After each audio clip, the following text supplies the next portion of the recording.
దేవుని వాక్యం తెలిసి పరిశుద్ధ గ్రంథమైన బైబిల్ని తెరిచి యెషయా గ్రంథము 62వ అధ్యాయము 6 నుండి 7వ వచనం చూద్దామా. యెరూషలేమా, నీ ప్రాకారముల మీద నేను కావలి వారిని ఉంచి ఉన్నాను. రేయినా పగలైనా వారు మౌనముగా ఉండరు. యెహోవా జ్ఞాపకర్తలారా, మిశ్రమిప్పుకుడి. ఆయన యెరూషలేమును స్థాపించు వరకు, లోకమంతటా దానికి ప్రసిద్ధి చేయి కలుగు వరకు ఆయనను విశ్రమింపనీయకుడి. తన దక్షిణ హస్తము తోడనియు బాహుబలము తోడనియు యెహోవా ఈలాగు ప్రమాణము చేసెను. అదే రీతిగా రోమీయులకు రాసిన పత్రిక 13వ అధ్యాయము 11వ వచనము. మరియు మీరు కాలము నెరిగి నిద్ర మేలుకొను వేళైనదని తెలుసుకొని అలాగు చేయుడి. మనము విశ్వాసమైనప్పటికంటే ఇప్పుడు రక్షణ మనకు మరీ సమీపముగా ఉన్నది. నెక్స్ట్ అదే రీతిగా ఎఫెసీయులకు రాసిన పత్రిక చివరిగా 5వ అధ్యాయము 14వ వచనము. అందుచేత నిద్రించుచున్న నీవు మేల్కొని మృతుల్లో నుండి లెమ్ము, క్రీస్తు నీ మీద ప్రకాశించునని ఆయన చెప్పుచున్నాడు. ఈ వాక్యములు 3 చదివిన దాంట్లో మరలా జాగ్రత్తగా చూస్తే కావలి వానికి దేవుడు చెప్తున్నాడు, హెచ్చరిక, మేలుకో. మార్నింగ్ అవనే, రాత్రి అవనే, మంచి రోజు అవనే, చెడ్డ రోజు అవనే, యుద్ధం వచ్చే మాత్రం మేలుకో కాదు. కావలివాడు ఎప్పుడు మేలుకుని ఉండాలి. పండగ వచ్చినప్పుడు కావలివాడు పడుకుంటానికి లేదు. పండగ రోజు అవనే, మామూలు రోజు అవనే, అది వర్ష రోజు అవనే, ఎండ రోజు అవనే, ఏ కాలమైనా ఏ సమయమైనా మేలుకుని ఉండవలసిన బాధ్యత ఉంది. ఇక్కడ దేవుడు మిమ్మల్ని అడుగుతున్నాడు, ఆత్మలో మేలుకుని ఉన్నావా లేకపోతే నిద్రిస్తున్నావా? నీ ఆత్మ పరిశుద్ధాత్మతో సహవాసం కలిగి ఉందా లేకపోతే దూరంగా ఉందా? ఈరోజు దేవుడు ఇదే మాట అడుగుతున్నాడు, మేలుకో. ఏంటి మేలుకోవాలంటున్నారా? ఈరోజు చాలామంది నిద్రలు ఉన్నారు. కొంతమంది చూడండి, నిద్ర బాగా పోతున్న వారిని లేపండి ఇసుకుంటూ ఉంటారు. ఆ నిద్రను వదిలిపెట్టరు. ముఖ్యంగా నిద్రలో కలలు కనేవారు, వారి నిద్రను లేపితే ఎంత కోపం వస్తుందో. ఎందుకంటే ఇంకొక ప్రపంచంలో ఉన్నారు వారు, ఇంకొకటి ఆలోచిస్తూ ఉన్నారు వారు. జరగనిది జరిగినట్టుగా జరుగుతున్నట్టుగా అదే నిజమన్నట్టుగా బ్రతుకుతూ ఉన్నారు. బయట నిజాన్ని చూడట్లే. ఈరోజు ఫ్యాంటసీ వరల్డ్, ఫ్యాంటసైజ్, ఊహలో, భ్రమలో, ఇదిగో నేను అయిపోయా, ఇదిగో నాకు వచ్చింది, ఇదిగో నాకు కలిగింది. సత్యము చూడు. దేవుడు అడిగేది, నీ చుట్టూ ఏం జరుగుతుంది గ్రహించుచున్నావా? నీలో ఏం జరుగుతుందో గ్రహించుచున్నావా? నీ ఆత్మ ఎలాగుందో గ్రహించుచున్నావా? నీ మనస్సు ఎలా ఉందో గ్రహించుచున్నావా? నీ మనసులో అపవాది పెట్టే తలంపుల్ని గ్రహించి వాటిని చెరపట్టగలుగుతున్నావా? అపవాది కోటల్ని నీలో కట్టనిస్తున్నావా? లేకపోతే ప్రతి తలంపు, నీ మనసులోకి వచ్చే ప్రతి తలంపుని చెరపట్టి దేవుని చిత్తానుసారంగా, దేవుని వాక్యానుసారంగా, దేవునికి అనుకూల రీతిగా వాటిని మలుస్తున్నావా? ఇదిగో ఈ సమయంలో సంఘం మేలుకోవాలి. ప్రభు రాకడ సమీపంగా ఉంది. ఆయన రాకడ సమీపంగా ఉంది. ఆయన రాకడ సూచనలు ఎక్కడ చూసినా కనబడుతూనే ఉన్నాయి. యేసు త్వరగా వస్తున్నాడు. యేసు త్వరగా వస్తున్నాడు. ఈరోజు ఈ మాట గమనించాలి, యేసు త్వరగా వస్తున్నాడు. ఎక్కడ ఒకసారి అందరూ మారనాథ అని చెప్తామా? మారనాథ అన్న మాటకు అర్థం ఏంటండి? యేసు వేగమే రమ్ము, ప్రభు త్వరగా రా, త్వరగా రా అయ్యా, నీ కొరగా సిద్ధపడిన సంఘంగా పిలుస్తున్నాను, త్వరగా రా. నిజంగా ఈరోజు నువ్వు మారనాథ అన్న మాటకి, ఇదిగో ప్రభు వస్తున్నాను అంటే సిద్ధమా?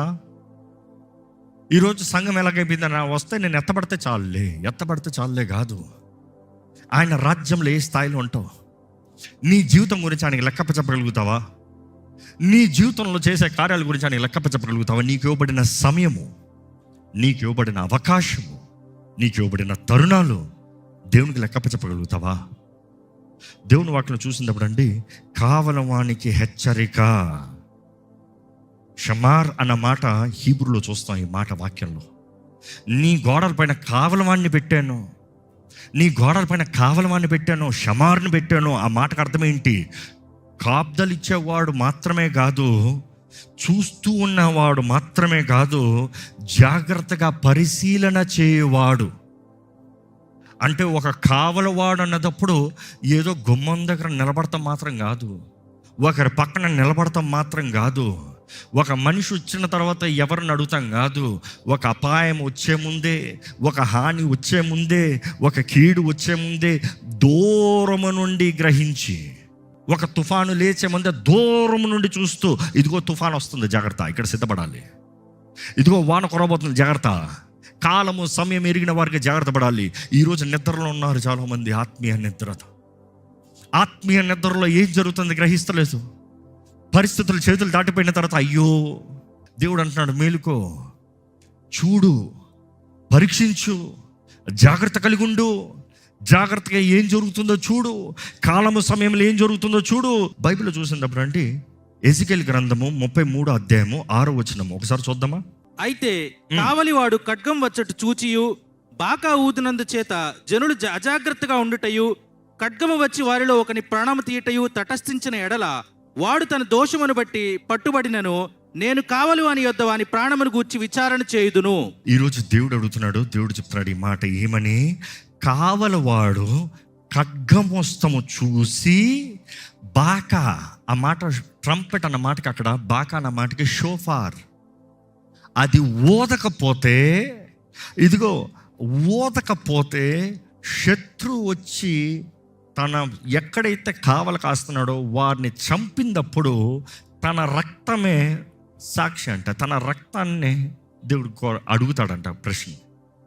అంటే ఈ మాటకు అర్థం అవ్వాలంటే దేవుడు కావలి వాడిని పెట్టినప్పుడు కావలివాడు శత్రువు వస్తాను చూసి కాషన్, జాగ్రత్త. ఇంకో మాటలో చెప్పాలంటే ఇందా చెప్పిన రీతిగా ఆ టవర్ పైన ఉన్నవాడు శత్రువు వస్తాను చూసి బోర ఊదాలి. ఆ బోర ఊదితేనే ఉన్నవారు అలర్ట్ అవుతారు, ఉన్నవారు మేలుకుంటారు. అలాగ ఊదకపోతే దేవుడు అంటున్నాడు, ఇదిగో ఊదని వీడికి నేను లెక్క అడుగుతా, తీర్పు తీరుస్తా. అలాగ ఊదిన తర్వాత కూడా నిద్ర నుండి లెగలేదు అనుకో, పోరాడటానికి సిద్ధపడలేదు అనుకో, వారిని తీర్పు తీరుస్తాను, వారిని లెక్క అడుగుతాను. ఈరోజు ఎవరి కావలి వాళ్ళు? మామూలుగా ఈ కావలి వాళ్ళు అన్నదప్పుడు మనం అనుకుంటాం ఇది సంఘ కాపరులు కదా, సేవకులు కదా. కాదు కాదు కాదు, అఫ్కోర్స్ వాళ్ళు కూడా, కానీ వారు మాత్రం కాదు. ప్రతి తల్లి తండ్రి ఇంటికి కావలివారు. ఆమేన్, ఆమేన్. ఇక్కడ ఉన్న ప్రతి తల్లిదండ్రులను అడుగుతున్నా, మీ బిడ్డలకి కావాల్సిన హెచ్చరికలు ఇస్తున్నారా? మీ కుటుంబ పరిస్థితి ఎలాగుంది పరీక్షిస్తున్నారా? మీ గోడలు క్షేమంగా ఉన్నాయా? ఇక్కడ ఉన్న ప్రతి విశ్వాసిని అడుగుతున్నా, నీ మనసుకి క్షేమం ఉందా? నీ మనసులో నెమ్మది ఉందా? లేకపోతే అపవాది వెళ్తున్నాడా, దోచుకుని ఉన్నాడా? ఈరోజు చాలామంది నాకు మనసులో నెమ్మది లేదండి, నా జీవితంలో నెమ్మది లేదండి. కారణం ఏంటి? క్రీస్తు రక్తం నేను కడగలేదా? నీకు విడుదలను ఇవ్వలేదా? ఇవ్వని వారైతే ఈరోజే దేవుడు నీకు విడుదలను ఇస్తాడు, నో డౌట్ అబౌట్ ఇట్. కానీ పొందుకున్న వారు ఏం చేస్తారు? God your heart above all. అన్నిటికన్నా ముఖ్యంగా నీ హృదయాన్ని కాపాడుకో. నువ్వు చేయాలి, దేవుడు చేస్తాం కాదు. నువ్వు మేలుకోవాలి. నువ్వు ఏది అనుమతిస్తున్నావు నీ మనసులోకి, ఏది అనుమతిస్తున్నావు నీ తలంపులోకి. ఈరోజు ఇక్కడ ఉన్నవారు జాగ్రత్త పడాలి. ఏంటది ప్రభు కోరేది నువ్వు చేయుచున్నావు? ఏంటది ప్రభు కోరేది నువ్వు జరిగిస్తున్నావు? ఏంటది నువ్వు ప్రభువుకి అంగీకారంగా నువ్వు జీవిస్తున్నావు? ఈరోజు దేవుడు అంటున్నాడు, కావలివాడు హెచ్చరించవలసిన అవసరత ఉంది. ప్రతి తల్లి తండ్రి కుటుంబాన్ని హెచ్చరించవలసిన, కావాల్సిన అవసరత ఉంది. ఎలాగుంది మీ ఇల్లు? నా పిల్లల మాట వింటలేదండి, తప్పు మీది, వాడిది కాదు. బాలుడు నడవలసిన త్రోవ వాడికి నేర్పించు. వాడు పెద్దవాడైనప్పుడు దాని నుండి తొలగిపోడు. నేర్పించలే, సుఖాన్నిచ్చో, నేర్పించలే, అడిగిందంతా చేసో, నేర్పించలే. దేవుడు నాకు తెలియజేస్తుంది, ప్రేమించిన తండ్రి బిడ్డని శిక్షిస్తాడంట. ఈరోజు తరం ఊరుకోదు కదా, అండ్ ఆ మాట అంతటితో ఆపేలా. ప్రేమించిన తండ్రి ఎలాగైతే శిక్షిస్తాడో దేవుడు కూడా తన ప్రేమించిన ప్రజల్ని ఆ రీతిగా శిక్షిస్తాడంట. అంటే దేవుడు కూడా శిక్షిస్తాడు. ఎందుకని? నీవు నీ మార్గాల్ని సరిదిద్దుకొని సరిగా క్రీస్తు కొరకు బ్రతకాలి అని, పరిశుద్ధంగా క్రీస్తు కొరకు బ్రతకాలి అని. ఈరోజు ఎందరో నిద్రలో ఉన్నారండి. దేవుని వాక్యం చూసినప్పుడు అనేక సార్లు చెప్తా ఉంటారు. యెషయా 52:1 చూస్తే, మేలుకో, మేలుకో, నీ శక్తిని ధరించుకో ఓ సియోను. ఈరోజు దేవుడు నీకే చెప్తున్నాడు, ఓ సియోను, నువ్వే, నీ పేరే ఓ సియోను. నా మాటలు ఎవరికైనా కొంచెం కఠినంగా ఉంటే నన్ను చూడొద్దు. దేవుడు మాట్లాడుతున్నాడు నీతో, దేవుడు పరీక్షిస్తున్నాడు నిన్ను. దేవుని వాక్యం అర్థం వంటిదండి. దేవుని వాక్యం ద్వారా దేవుడు నీతో చూస్తున్నాడు, నీతో మాట్లాడుతున్నాడు. దేవుడు మాట్లాడుతున్నాడు విను, మనుషుడు మాట్లాడుతున్నాడు, రాజ్ ప్రకాష్ పాల్ మాట్లాడుతున్నాడు వినొద్దు. మేలుకుని ఉన్నావా? నిద్రలో ఉన్నావా? ఎందుకంటే ఇక్కడ చూసినప్పుడు మేలుకో మేలుకో, బైబిల్ ఎక్కడన్నా 2 సార్లు ఒకే మాట కనబడిందంటే దేవుడు అరుస్తున్నాడు, గట్టిగా చెప్తున్నాడు, గద్దిస్తున్నాడు అని అర్థం. మెల్లగా చెప్తాం కాదు. దేవుని గద్దింపుని తునీకరిస్తే స్థితిగతులు అయ్యో, పరిస్థితులు అయ్యో, జీవితం అయ్యో. ఈరోజు జీవితంలో ఇప్పటికే నష్టపోయిన పరిస్థితులు ఉన్నారేమో, ఇప్పటికే అన్ని పోగొట్టిన పరిస్థితులు ఉన్నారేమో, ఏమి మేలు లేని పరిస్థితులు ఉన్నారేమో. కానీ దేవుడు మాట్లాడుతున్నాడు మీతో, మేలుకో. నువ్వు మేలుకుంటే దేవుడు కార్యం చేస్తాడు. నువ్వు మేలుకుంటే దేవుడు కార్యం జరిగిస్తాడు. నువ్వు మేలుకోకుండా కార్యం జరగదు. నువ్వు మేలుకోవాలి. నువ్వు మేలుకున్నప్పుడు మేలుకున్నావు అన్న దానికి అర్థం ఏంటి, నిద్రపోతున్నావు అన్న దానికి అర్థం ఏంటి చెప్తాను. సూచనలు చెప్తా, సిమ్టమ్స్ చెప్తా. ఈ సిమ్టమ్స్ బట్టి నీలో ఏ పరిస్థితి ఉందో తెలుసుకోవచ్చు. ప్రార్థన అంటే భారం లేకన ఊరకే నోటుతో మాట్లాడే పలుకులా, అలవాటు మాటలా? ప్రార్థన అంటే టైం ఎంతైంది, ప్రార్థన చేయంటే మౌనంగా నిలబడతాం. ఎండిపోయిన స్థితి, నిద్రపోతున్న స్థితి. ప్రార్థన చేయని వాడు, దేవుడితో మాట్లాడని వాడు. ప్రార్థన ఈరోజు మనము దేవుడు కలిసే నెంబర్ 1 కాంటాక్ట్. నెంబర్ 1 మీన్స్ నువ్వు ఎంత ప్రార్థన చేస్తున్నావో దేవునికి నీకు అంత సంబంధం ఉందని అర్థం. నువ్వు ఎంత ప్రార్థన చేస్తున్నావో దేవుడు అంత దగ్గరగా నీకు ఉన్నాడని అర్థం. నా దగ్గరికి రా, నేను నీ దగ్గరకు వస్తాను. నువ్వు దేవుని దగ్గరికి వెళ్ళాలంటే ఈరోజు ప్రార్థన చేయాలి. నీవు ప్రార్థన రావట్లేదంటే ఈరోజు చూడ, ప్రార్థన అంటే 2 మాటలు 10 సెకండ్లు కూడా ఉంటుందంట. ప్రార్థన 10 సెకండ్లు కూడా నోరు తెరవలేరంట.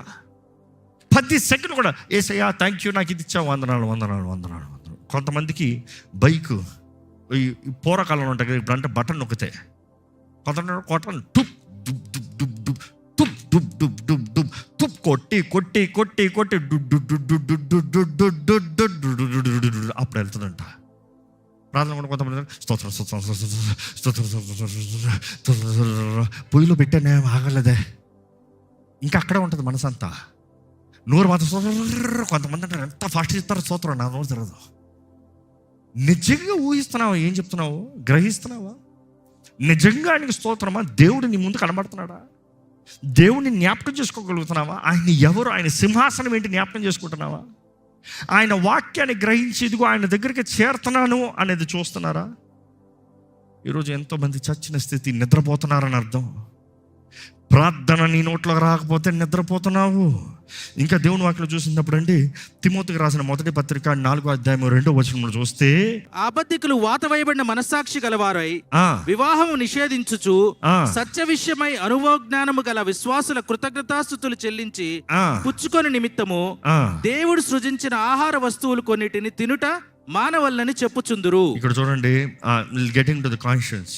వారికి వాత పెట్టబడిన వారుగా, స్పర్శ లేని వారుగా, మనసాక్షి పని చేయని వారుగా అంటారంట. సో అంటే 2వ సూచన చెప్తున్నా. మొదటి సూచన, ప్రార్థన అంటే కష్టమైపోతాం, ప్రార్థన లేకపోతాం, దేవునితో మాట్లాడే అనుభూతి లేకపోతాం, నిద్రపోతున్నాం అని అర్థం ఆత్మలో. 2వది, పాపము ఒప్పింపజేస్తుందా? పాపం అని అనిపిస్తుందా?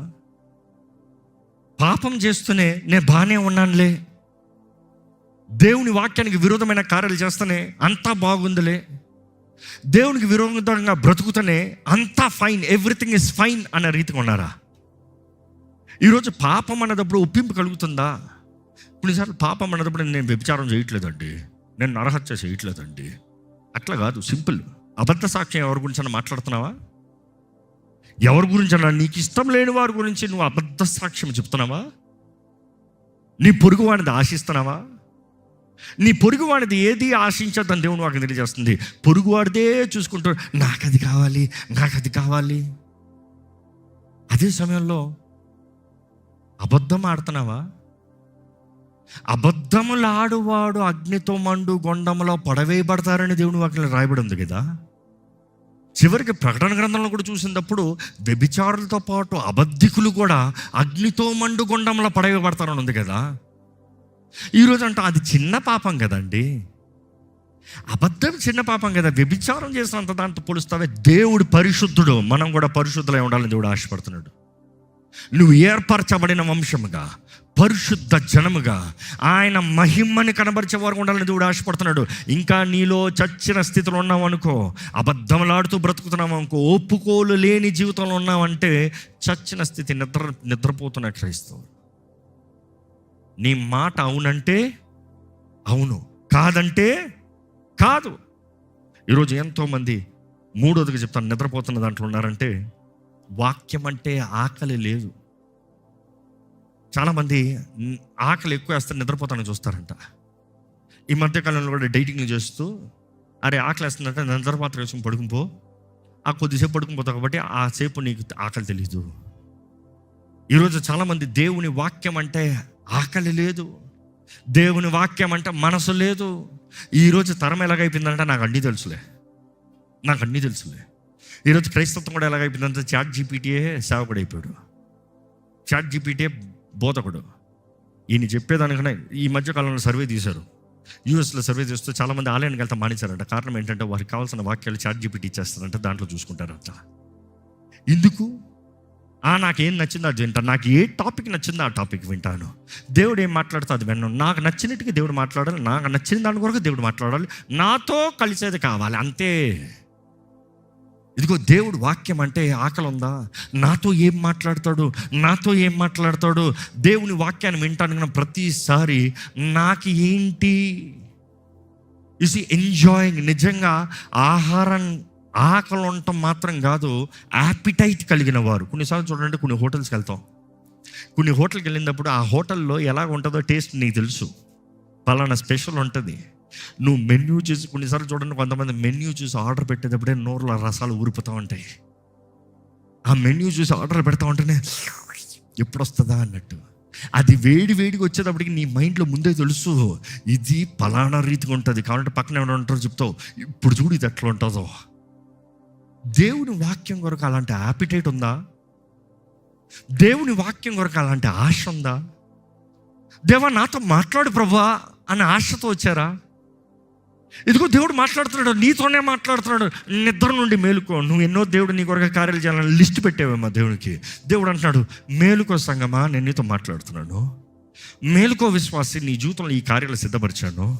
మేలుకో, అడుగు తీయ్యా, వాగ్దానంలోకి నేను నిన్ను నడిపిస్తాను. అడుగు తీయ్యా, నేను నిన్ను నిలబెడతాను. అడుగు తీయ్యా, నేను వాడుకుంటాను. అడుగు తీయ్యా, నేను సహాయం చేస్తాను. నిద్రలో ఉన్నవాడికి ఆకలి ఉండదు. మొదటిది ప్రార్థన లేని స్థితి, నిద్రపోతున్న క్రైస్తవులని అర్థం. రెండోది ఏంటి? పాపపు ఒప్పుకోలు కలగకపోతాం, నిద్రలో ఉన్నామని అర్థం. మూడోది వాక్యం అంటే ఆహారము లేదు, ఆకలి లేదు. దేవుని ఆహారం అంటే ఆశ లేదు. దేవుని సన్నిధి అంటే ఆశ లేని వారు, నిద్రపోతున్న వారు. నాలుగోది చాలా ముఖ్యమైనది, ఆత్మీయ వివేచన లేకపోతాం. నిద్రపోతున్న వాడి జీవితంలో ఆత్మీయ వివేచన ఉండదు. ఏది దేవుని చిత్తము, ఏది దేవుని మార్గము, ఏది దేవుని ఇష్టము, ఏది అపవాది ప్రేరేపణ, ఇది దేవుని మనిషా, ఇది సాతాను మనిషా, ఎవరు ఏంటి, వివేచన లేని స్థితి. ఇదిగో నువ్వు తీసే అడుగుల్లో గ్రహించగలుగుతున్నావా? ఇదిగో రెండు మార్గాలు నీ ముందున్నది, జీవపు మార్గము, మరణపు మార్గము. ఏది కోరుకుంటా మాత్రం కాదు. ఈరోజు చాలామంది అంటాం, నేను జీవాన్ని కోరుకుంటున్నానండి, మరణంలో నిలబడుతూ.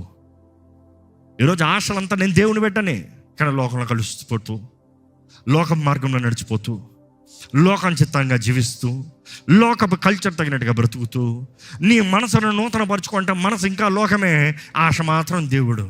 ఎంతకాలం రెండు వైపులు, ఎంతకాలం రెండు స్థితి. ఈరోజు దేవుడు అంటాడు, సంగమా మేలుకో. ఈ కర్ణులో దేవుడు ఇచ్చే మాట అదే. నువ్వు మేలుకోకపోతే నీ పైన, నీ ముందు వచ్చే ఈ పోరాటం నువ్వు జయించలేవు, విడబడతావు. సంఘానికి దేవుడు హెచ్చరించమంటున్నాడు. ఆపద ముందుంది, నాకు చెప్పింది నేను చెప్తున్నా, కావలబడా హెచ్చరించు.